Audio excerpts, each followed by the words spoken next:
여러분의 눈이 저와 함께 말씀을 보면서 묵상하도록 하겠습니다. 열왕기하 11장 1절입니다. 아하시아의 어머니 아달랴가 그의 아들이 죽은 것을 보고 일어나 왕의 자손을 모두 멸절하였으나, 여러분 여기에 아달랴가 등장을 합니다. 아달랴는 누구일까요? 지금 북이스라엘과 남유다의 역사가 함께 기록이 되어 있습니다. 아달랴는 북이스라엘의 아합의 딸입니다. 아합은 누구와 결혼을 했습니까? 시돈 여인 이세벨과 결혼을 하게 되죠. 그래서 이세벨을 통하여서 바알신이 북이스라엘에 들어오게 되고 아합이 타락을 합니다.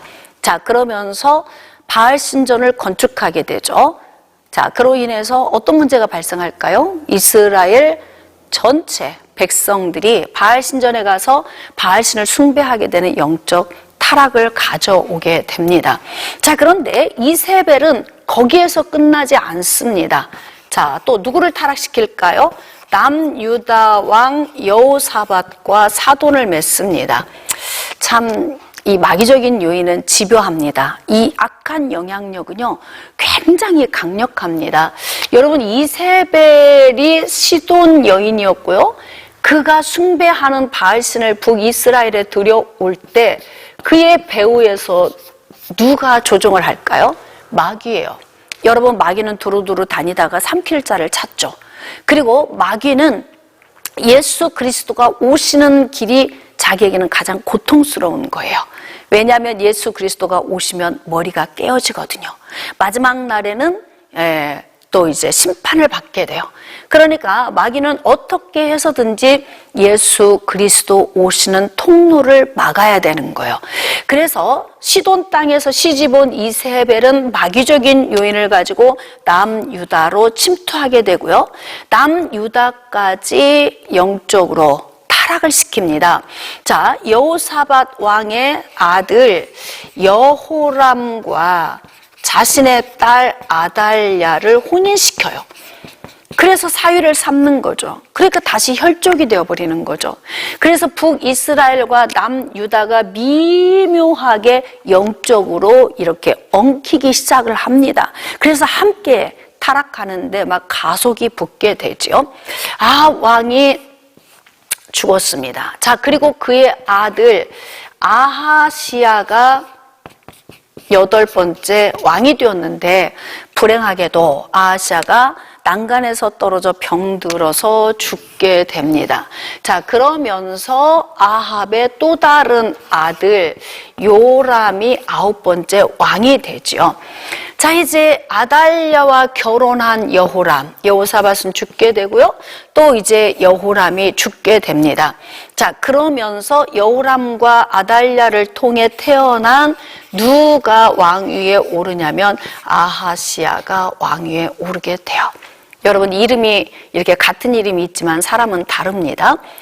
아달랴를 통해 태어난 아하시야가 왕좌에 올랐는데, 하나님께서 북이스라엘의 예후를 10번째 왕으로 세우시고 엘리야를 통해 예언된 말씀을 어떻게 하라?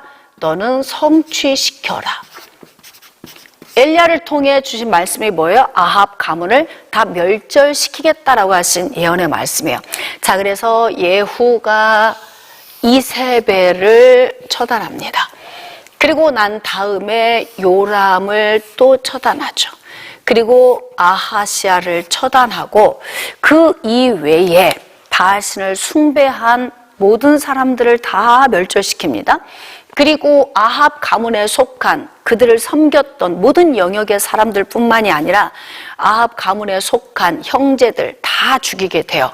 자, 그런데 유일하게 누가 남아있냐면 아달랴가 남아있게 되는 거예요.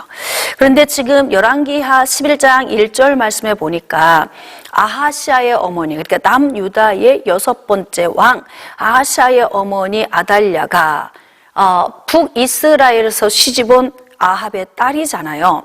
근데 그의 아들이 죽은 것을 본 거예요. 그래서 어떻게 했냐? 자기가 일어나서 왕의 자손을 모두 멸절하였으나 다 없앴는데 뭐가 좀 남아있는 게 있는 것 같아요.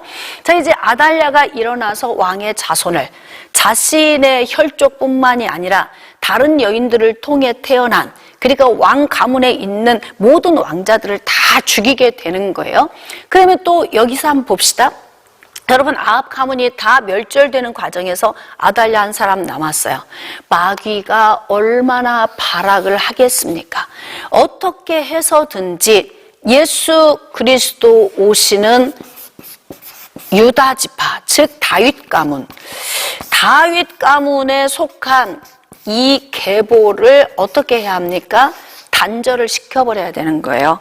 성경에서 가장 지루한 데가 어디예요? 계보를 읽을 때 지루하죠. 왜 이렇게 계보를 여기저기다 기록해 놓았나? 여러분, 굉장히 계보가 중요합니다. 왜냐하면 예수 그리스도가 오셔야 하기 때문에 그래요. 예수 그리스도를 여자의 후손으로 보내주시겠다 말씀하셨잖아요. 그런데 예수 그리스도는 어느 계보를 통해서 오시는 거예요? 유다 가문. 이 가문, 즉 다윗 가문을 통해서 오시는데, 하나님이 다윗에게 약속하신 것이 뭐냐면 등불을 주겠다, 끄지 않으시겠다. 그리고 다윗 가문에 약속하신 것이 뭐냐면 왕위를 견고하게 하시겠다. 그 영적인 의미가 바로 무엇이냐면 예수 그리스도를 보내주시겠다, 구원자로 보내주시겠다는 거야. 그러니까 마귀가 어떻게 해서든지 바알신을 숭배하게 하고 여호와를 대적하고 여호와의 말씀을 버리고 세상으로 이렇게 나가서 범죄케 하는 것이 목적이잖아요. 그러니까 혼자 남아있는 이 아달랴를 통해서 마귀가 이제 발광을 하는 거죠. 자, 그래서 아달랴가 어떻게 하냐면 자기로 인하여 태어난 혈족, 자기의 혈족뿐만이 아니라 다른 여인들을 통해 태어난 모든 왕자들까지도 다 멸절하였다는 거예요. 그런데 여기에 뭐라고 기록되어 있느냐? 그러나라고. 그러나. 이제 여기에서 하나님이 개입하신 내용이 기록되어 있습니다. 2절입니다. 요람 왕의 딸 아하시아의 누이 여호세바가, 자, 여기에 등장하네요. 아하시아의 누이 여호세바, 이복 누이예요. 아하시아는 아달랴를 통해 태어났고요, 여호세바는 다른 여인을 통해 태어난 이복 누이인 것 같아요. 아달랴를 통해 태어났다면 함께 마음이 하나가 되었겠죠. 그런데 이제 아달랴를 통해 태어난 사람 다 멸절되고 다윗 가문에 있는 그 자손도 다 멸절되는 그런 상황에서 하나님께서 여호세바를 통하여서 누구를 예비해 놓으시냐면 요아스를 남겨놓는 거예요. 이유는 뭐예요? 예수 그리스도가 오시는 통로가 단절되지 않도록, 이렇게 하나님께서 우리 인생들의 삶 가운데 우리는 깨닫지 못하지만 하나님 나라의 일을 하나님이 이렇게 하고 계심을 우리가 깨달아 알아야 합니다. 여호세바가 아하시아의 아들 요아스를 왕자들이 죽임을 당하는 중에서 빼내요. 그와 그의 유물을 침실에 숨겨 아달랴를 피하여 죽임을 당하지 아니하게 한지라. 참 기가 막힌 일이에요. 하나님이 하시는 일이 이렇게 신묘막측합니다. 자, 그래서 이제 요아스는 성전에서 숨어 지내게 됩니다. 그러면서 세월이 약 한 6년 정도 흐른 거예요. 자, 그런데, 자, 4절. 7째 해에, 이제 6년이 흐르고 7째 해가 되었어요. 여호야다가 사람을 보내. 여호야다는 누구냐면, 세바의 남편, 제사장이에요. 그러니까 여호세바와 여호야다가 정말 큰일을 한 거죠. 어떻게? 예수 그리스도가 오시는 계보가 단절될 뻔한 위기에서 하나님이 이들을 통하여서 하나님 나라의 일을 이렇게 하고 계신 거예요. 그래서 이제 요아스, 여기는 고모와 고모부죠. 요아스의 고모와 고모부가, 요아스가 아직 나이가 어리니까 뒤에서 부모처럼 역할을 하게 되는 것입니다.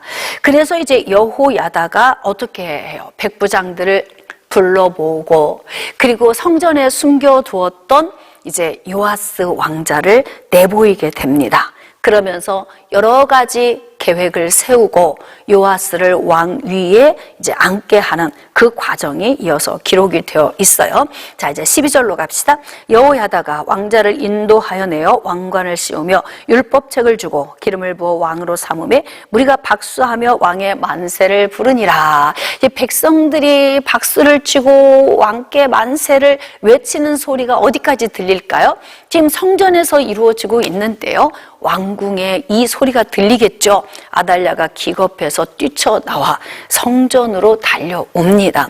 자, 13절. 아달랴가 호위병과 백성의 소리를 듣고 여호와의 성전 안에 들어가 백성에게 이르러 보매 왕이 규례대로 단 위에 섰고 장관들과 나팔수가 왕의 곁에 모셔섰으며 온 백성이 즐거워하여 나팔을 부는지라. 아달랴가 옷을 찢으며 이르되 반역이로다 반역이로다 하매. 성전에 와서 보니까 이제 왕관을 쓰고 율법책을 들고 이제 단 위에 요아스 왕자가 이제 왕 위에 올라가 있는 거예요. 이 광경을 보면서 상상하지 못했던 일이 이렇게 일어나는 것에 얼마나 아달랴가 기겁을 했겠습니까? 이제 하나님께서 이렇게 놀라운 일들을 이루어 가심을 우리가 이제 말씀을 통해 보게 되는 거예요. 자, 그로 인하여서 이제 여호야다가 이제 개혁을 하게 되죠. 자, 17절. 여호야다가 왕과 백성에게 여호와와 언약을 맺어 여호와의 백성이 되게 하고 왕과 백성 사이에도 언약을 세우게 하매. 여러분, 그냥 등불이 꺼질 듯한데 다시 등불이 밝아지고, 꺼질 듯한데 다시 등불이 밝아지고, 남유다가 이세벨 부부를 통해 타락할 수밖에 없었던 그런 환경을 만나서 영적으로 아주 혼탁한 시간을 지내고 있는데요. 여기에서 이제 여호야다가 요아스를 왕좌에 세우고 이제 영적으로 갱신을 시키는 거예요. 아달랴가 7번째죠. 아달랴. 그리고 8번째가 바로 요아스가 이제 왕좌에 오르게 됐잖아요. 자, 그런데 이렇게 이제 영적으로 갱신을 하는 과정을 보니까 이제 여호와와 언약을 맺어 백성이 되게 하고 왕과 백성 사이에도 언약을 세우게 했어요. 자, 그리고 온 백성이 바알의 신당으로 가서 그 신당을 허물고 제단들 우상들 깨뜨리고 제단 앞에서 바알의 제사장 맏단도 죽였다. 그렇습니다. 여러분, 하나님의 마음이 얼마나 시원하실까요?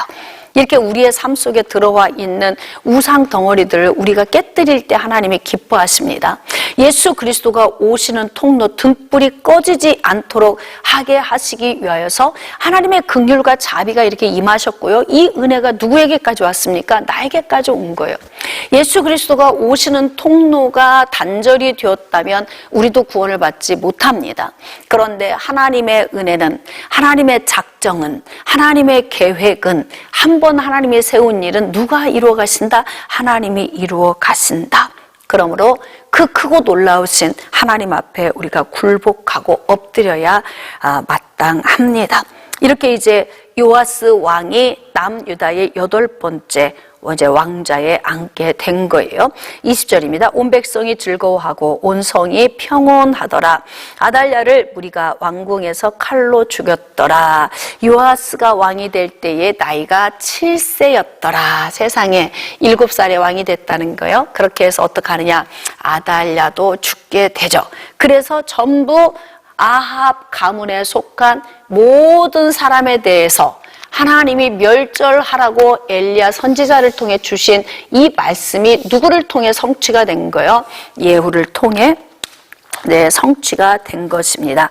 자, 12장 1절. 예후의 제7년에 요아스가 왕이 되어 예루살렘에서 40년간 통치하니라. 그의 어머니의 이름은 시비아라 브엘세바 사람이더라.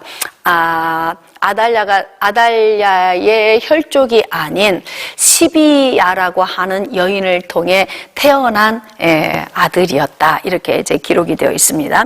2절. 요아스는 제사장 여호야다가 그를 교훈하는 모든 날 동안에는 여호와 보시기에 정직히 행하였으되. 이제 아주 이게 중요해요. 여러분, 나를 이끌고 가는 지도자 또는 교사, 이런 사람들이 어떤 사람이냐에 따라서 나의 삶의 방향성이 이렇게 달라져요.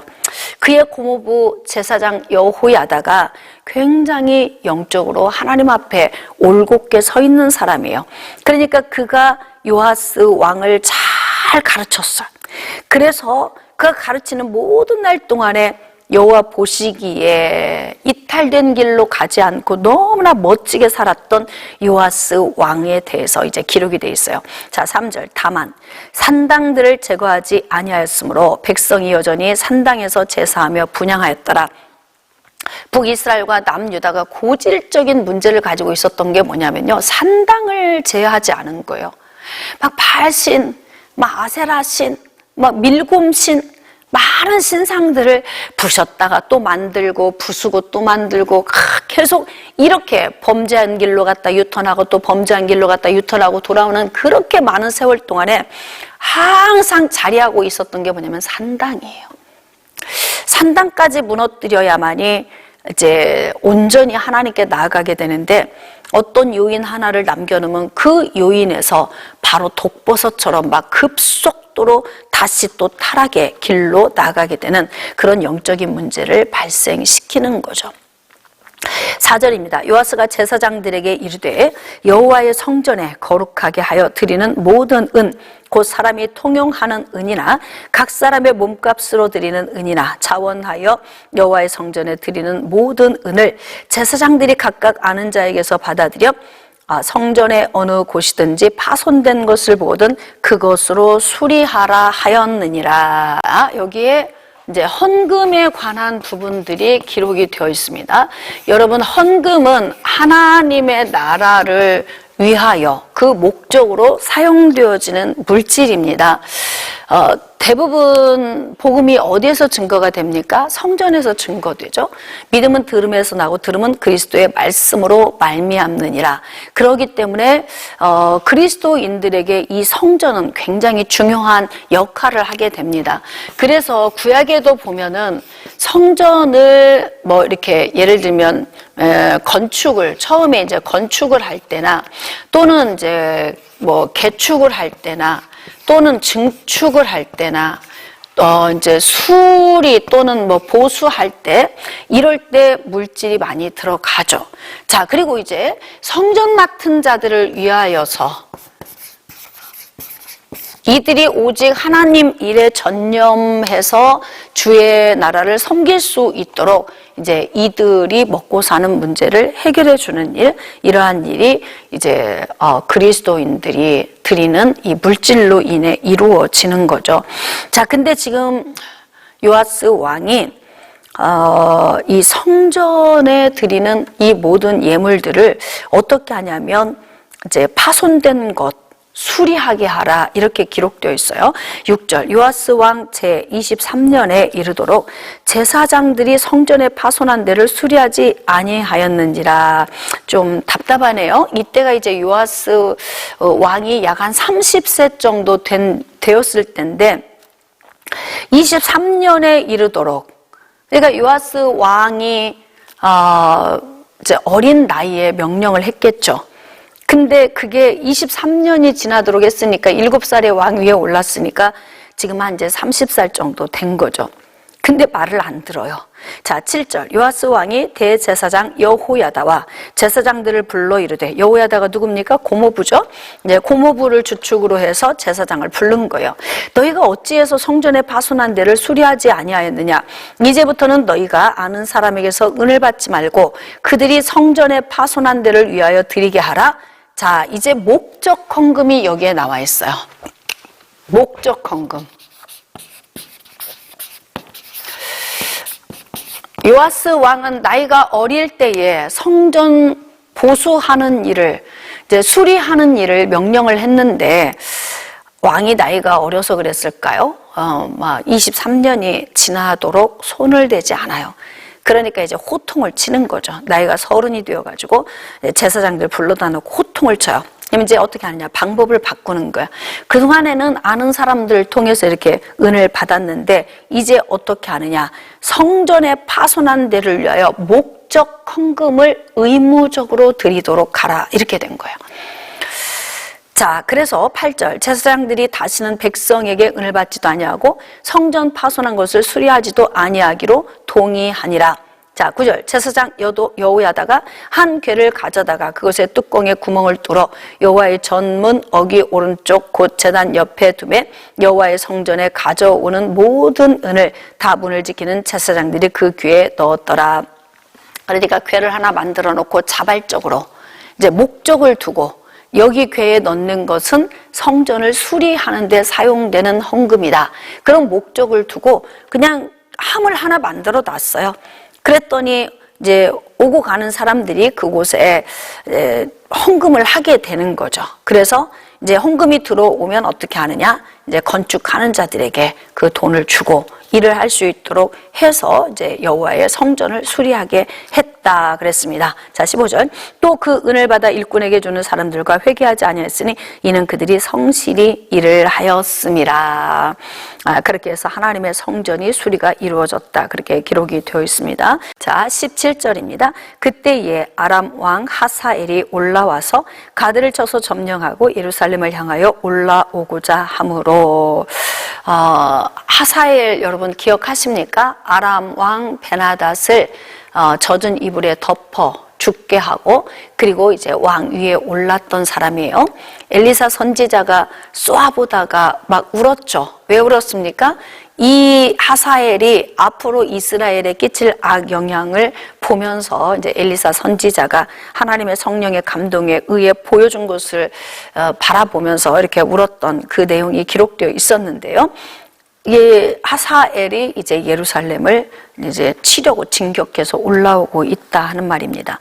자, 18절 유다의 왕 요아스가 그의 조상들 유다 왕 여호사밧과 여호람과 아하시아가 구별하여 드린 모든 성물과 자기가 구별하여 드린 성물과 여호와의 성전 곡간과 왕궁에 있는 금을 다 가져다가 아람 왕 하사엘에게 보냈더니 하사엘이 예루살렘에서 떠나갔더라. 결국 전쟁은 돈입니다. 그러니까 땅을 차지할 때에도 이 땅에 얼마만큼의 가치가 있는가 보고 가치가 있는 지역을 더 공격해서 이제 자기 땅을 만드는 거죠. 그런데 이렇게 모든 재산 다 긁어다가 요아스 왕이 하사엘에게 주었다. 그렇게 기록되어 있습니다. 자, 20절 요아스의 신복들이 일어나 반역하여 실라로 내려가는 길가에 밀로 궁에서 그를 죽였고 참 이 너무너무 잘하다가 끝부분에 하사엘이 진격해 올 때 하나님을 의지하지 않고 모든 재산을 털어서 하사엘에게 주어 돌려보냈던 그 일이 악함으로 인하여서 요아스가 누구에 의하여서 죽임을 당하게 돼요? 신하에 의하여서 이 마지막 참 비참하게 이게 죽게 되네요. 자, 21절 그를 쳐서 죽인 신복은 시므아스의 아들 요사갈과 소멜의 아들 여호사밧이었더라. 그는 다윗성에 그의 조상들과 함께 장사되고 그의 아들 아마샤가 그를 대신하여 왕이 되니라. 자, 이제 요아스에 이어서 아홉 번째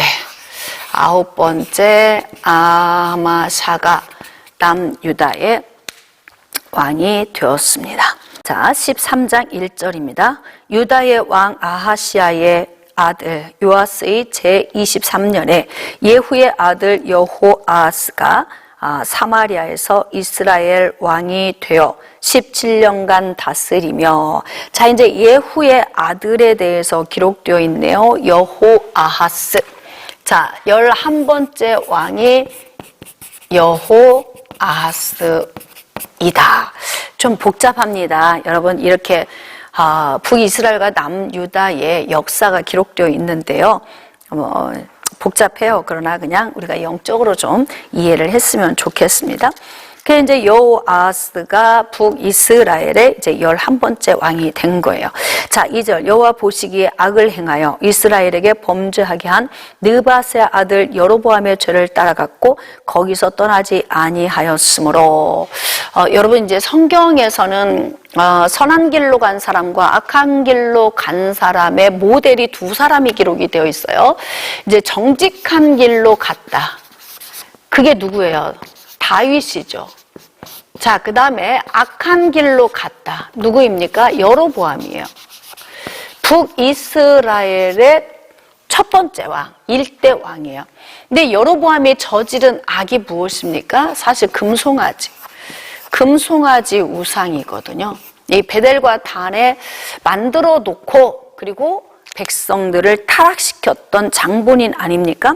그런데 지금 북이스라엘의 11번째 왕 여호아스가 첫 번째 왕 여로보암이 간 그 악한 길로 따라갔다. 그렇게 기록하고 있어요.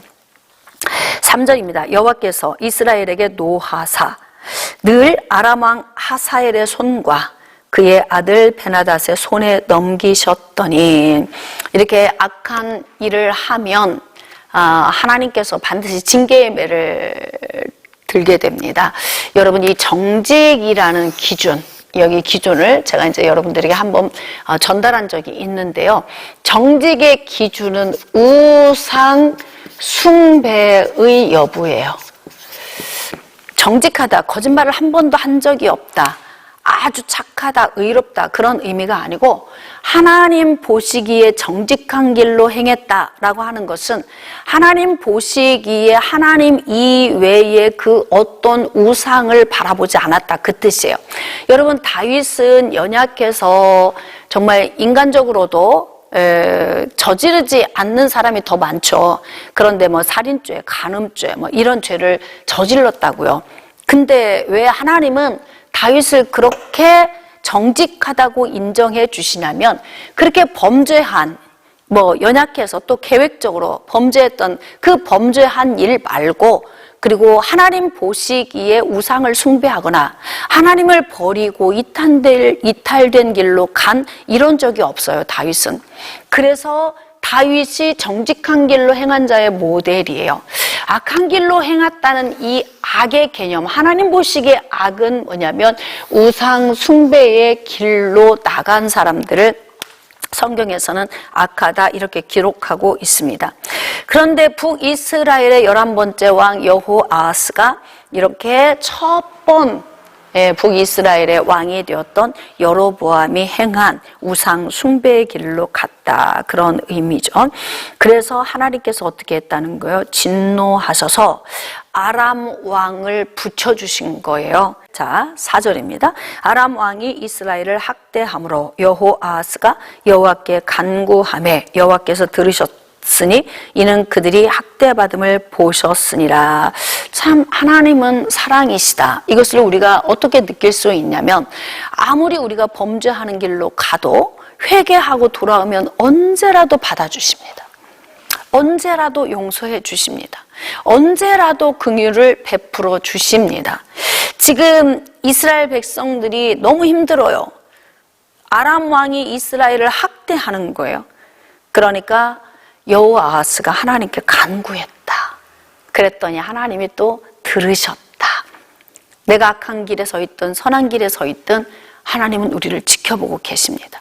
그리고 언제라도 악한 길에서 돌이켜 우리가 유턴하고 돌아오면 하나님이 복을 주시고, 내가 선한 길로 나아가면 하나님께서 그 자체로 기뻐하시고 복을 주실 수밖에 없는 삶을 우리가 살고 있는 거죠. 간구하니까 들으셨고, 학대받음을 하나님이 이제 직접 또 보시고, 그래서 어떻게 하느냐? 구원자를 이스라엘에게 주셨다는 거예요. 이스라엘 자손이 아람 사람의 손에서 벗어나 전과 같이 자기 장막에 거하였으나, 하나님의 긍휼을 주시면 이 고난 가운데서 벗어나게 되는 거죠. 6절입니다. 그들이 이스라엘에게 범죄하게 한 여로보암 집에 죄에서 떠나지 아니하고 그 안에서 따라 행하며 또 사마리아의 아세라 목상을 그냥 두었더라. 희한하죠.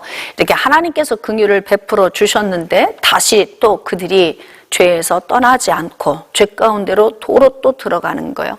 우리 안에 이렇게 죄의 본성이 장착되어 있기 때문에 죄 가운데서 분리되어 사는 것이 이렇게 어렵습니다. 하나님의 은혜를 체험하고도요, 순식간에 잊어버립니다. 언제 하나님의 은혜 주셨지? 기억도 없습니다.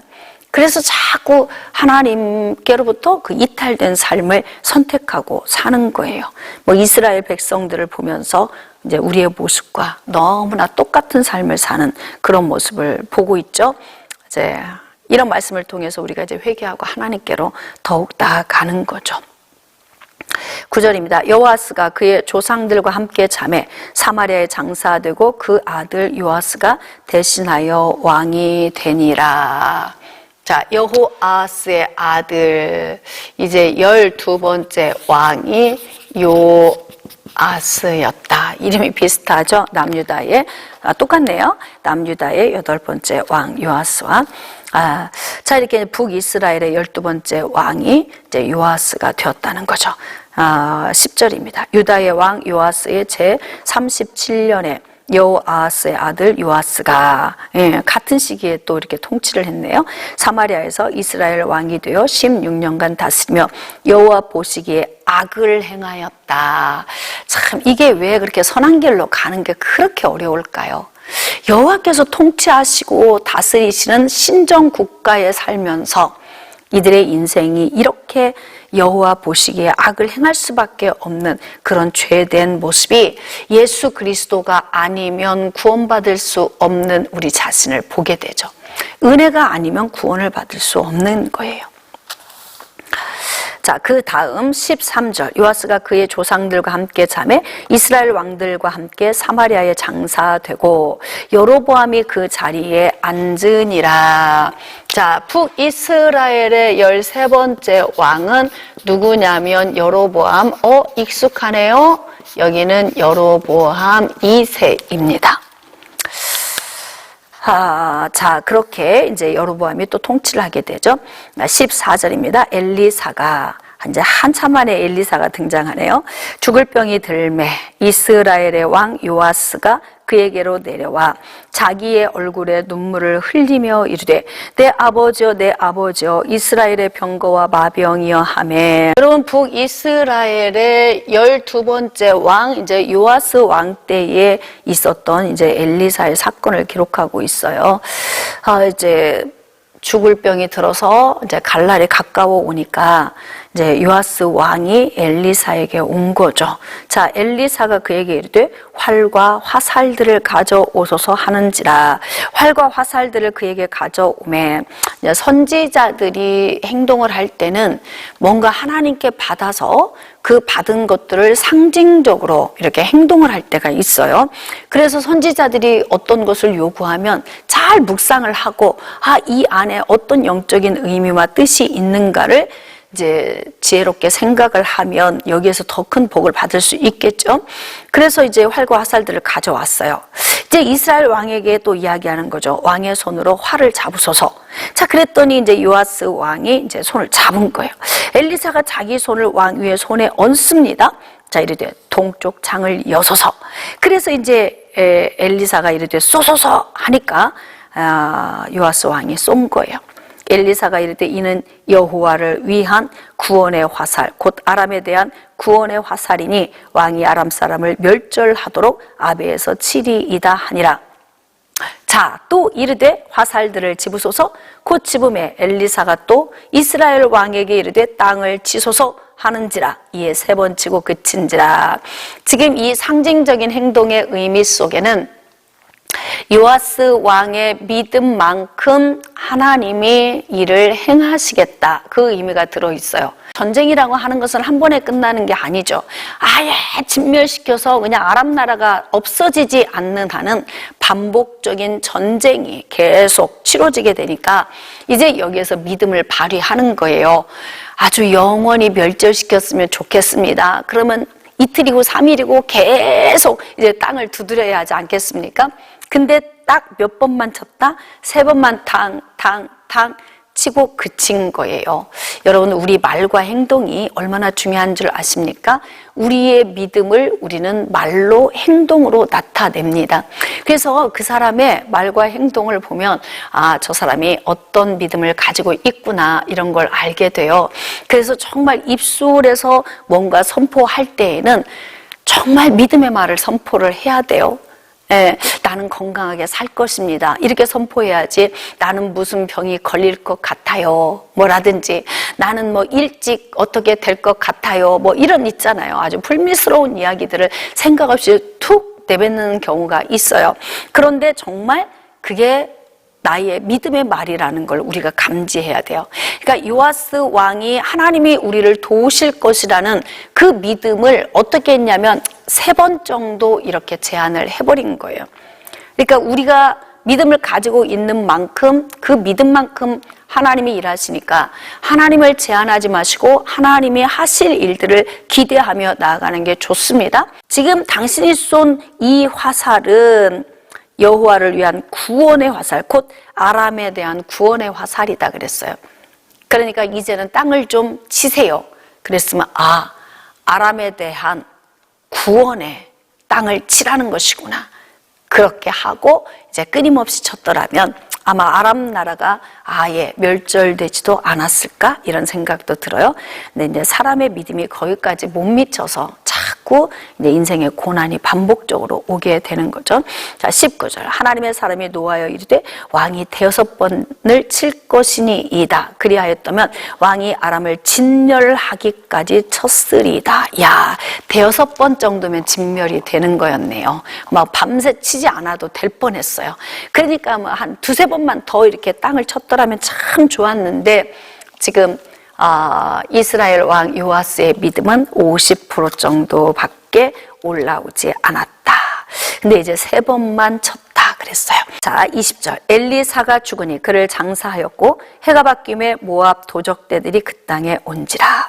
마침 사람을 장사하는 자들이 그 도적대를 보고 그의 시체를 엘리사의 모실에 들이던지매 시체가 엘리사의 뼈에 닿자 곧 회생하여 일어섰더라. 참 이러한 일들도 이제 일어나는 것. 구약에 이렇게 놀라운 일들이 일어났었던 거죠. 자, 22절. 여호아스 왕의 시대에 좀 약간 뭐 시기적인 것이 이렇게 순서대로 기록이 되진 않았어요. 그래서 이렇게 조금씩 이렇게 시기적인 것들이 약간 좀 섞여 있습니다. 22절은 이제 11번째 여호아스 왕의 시대 이야기를 하는 거예요. 아람 왕 하사엘이 항상 이스라엘을 학대하였으나 아람 나라가 좀 강력하다 보니까 이게 약소 국가는 늘 강대국에 의해서 이렇게 짓밟힐 수밖에 없잖아요. 그러니까 하나님의 은혜여야만이 또 이렇게 이겨낼 수 있는 거예요. 자, 그래서 여호와께서 아브라함과 이삭과 야곱과 더불어 세우신 언약 때문에 이스라엘에게 은혜를 베풀며 그들을 불쌍히 여기시며 돌보사 멸하기를 즐겨하지 아니하시고 이때까지 자기 앞에서 쫓아내시 아니하셨더라. 야, 이게 아주 놀라운 말씀이 기록되어 있네요. 이렇게 계속 뭐 학대를 당하고 있는 그런 상황인데 하나님께서 이스라엘을 도왔던 이유가 무엇이냐면 언약이에요. 언약. 아브라함과 이삭과 야곱과 세우신 언약. 민족을 이루게 할 것이고 그냥 가나안 땅을 이제 자손들에게 주실 것이고 민족을 이루어서 모든 족속으로 말미암아 구원을 얻게 하기 위한 그 복의 통로로 하나님이 계획하고 계시잖아요. 근데 그 하나님의 특별 계획 때문에 하나님께서 은혜를 베푸셨다 그렇습니다. 우리가 하나님의 특별 은혜 안에 들어가 있기 때문에 우리가 이렇게 하나님의 긍휼과 자비하심을 누리는 자가 된 것입니다. 24절. 아람의 왕 하사엘이 죽고 그의 아들 베나닷이 대신하여 왕이 되매 여호아스의 아들 요아스가 하사엘의 아들 베나닷의 손에서 성읍을 다시 빼앗으니 이 성읍들은 자기 부친 여호아스가 전쟁 중에서 빼앗겼던 것이라. 요아스가 베나닷을 3번 쳐서 무찌르고 이스라엘 성읍들을 회복하였더라. 아까 요아스가 땅을 3번 쳤죠. 5번 쳤더라면 진멸시켰을 텐데 3번밖에 치지 않은 것에 대해서 엘리사가 책망을 했잖아요. 근데 이렇게 아람 왕이 공격해 들어올 때 그냥 싸우는데 막 승리를 하게 되는 거예요. 몇 번? 3번이었다. 이렇게 기록되어 있습니다. 그러니까 우리 믿음만큼 우리가 복을 받아 누리며 하는 것입니다. 자, 14장 1절. 이스라엘의 왕 여호아스의 아들 요아스 제2년에 유다의 왕 요아스의 아들 아마샤가 왕이 되니 그가 왕이 된 때에 나이 25세라. 예루살렘에서 29년간 다스리니라. 그의 어머니의 이름은 여호앗단이요 예루살렘 사람이더라. 아마샤가 여호와 보시기에 정직히 행하였으나, 아까 기록된 거 있죠. 정직히 행하였다. 누가 간 길로? 다윗이 간 길로. 그의 정직은 어떤 정직이었다? 우상 숭배가 없었다. 그 뜻이에요. 정직은 우상 숭배의 여부예요. 우상 숭배가 없었기 때문에 정직한 거고요. 우상 숭배를 했기 때문에 악한 길로 갔다. 성경은 그렇게 기준을 세우고 있습니다. 자, 4절. 오직 산당들을 제거하지 아니하였으므로. 참 희한하죠. 산당만큼은 제거하지 않은 이스라엘 백성들의 모습을 보면서 항상 그 죄에 대한 미련, 언젠가는 다시 죄 가운데로 빠질 그 여지를 남겨둔 그 죄의 본성을 가진 우리 연약한 인간들의 모습을 좀 볼 수가 있습니다. 자, 5절. 나라가 그의 손에 굳게 섬에 그의 부왕을 죽인 신복들을 죽였으나 왕을 죽인 자의 자녀들은 죽이지 아니하였으니 이는 모세의 율법책에 기록된 대로 함이라. 곧 여호와께서 명령하여 이르시기를 자녀로 말미암아 아버지를 죽이지 말 것이요 아버지로 말미암아 자녀를 죽이지 말 것이라. 오직 사람마다 자기의 죄로 말미암아 죽을 것이니라. 자, 지금 아마샤 왕이 신명기 24장 16절 말씀을 적용한 거예요. 아마샤의 아버지 요아스를 누가 죽였어요? 신복들이 죽였죠. 신복. 왜 죽였습니까? 생각해 볼까요? 요아스가 죽임 당한 게 뭐예요? 통치 참 잘했어요. 영적 갱신도 했고 고모부 여호야다를 통해서 많은 이 정직한 길로 갈 수도 있는 그런 그 가이드를 받았어요. 그런데 마지막에 아람 왕이 쳐들어올 때에 막 모든 재산 다 긁어서 가져다 준 것이 하나님 보시기에 악해. 그래가지고 어떻게 하냐, 신복들의 반역을 통해서 이제 죽임을 당하게 되는데, 그의 아들 아마샤가 그의 아버지를 죽인 자들을 어떻게 했다? 자녀들은 죽이지 않고 그들을 죽였다. 그거예요. 근데 왜 자녀들을 안 죽였느냐? 성경 말씀의 기준에 의해서 다 자기 죄로 말미암아 죽게 되니까 자녀들은 손대지 않았다. 지금 이렇게 기록하고 있습니다. 7절입니다. 아마샤가 소금 골짜기에서 에돔 사람 10,000명을 죽이고 또 전쟁을 하여 셀라를 취하고 이름을 욕대리라 하였더니 오늘까지 그러하니라. 자, 내용을 좀 넘어가도록 하겠습니다. 우리 17장으로 나아갑시다. 17장 1절. 유다의 왕 아하스 제 12년에 엘라의 아들 호세아가 사마리아에서 이스라엘 왕이 되어 9년간 다스리며 여호와 보시기에 악을 행하였으나 다만 그 전 이스라엘 여러 왕들과 같이 하지는 아니하였더라. 호세아 왕에 대해서 기록이 되어 있네요. 쭉 이제 뭐 첫 번째 여로보암으로부터 쭉 가서 이제 어디까지 훌쩍 가게 되냐면요, 19번째. 네, 모든 왕을 뭐 세밀하게 다 다룰 수가 없어서 19번째로 훌쩍 좀 띄워봤습니다. 이렇게 호세아 왕이 이스라엘의 마지막 왕인데, 그가 그렇게 다른 왕들처럼 악하지는 아니했다.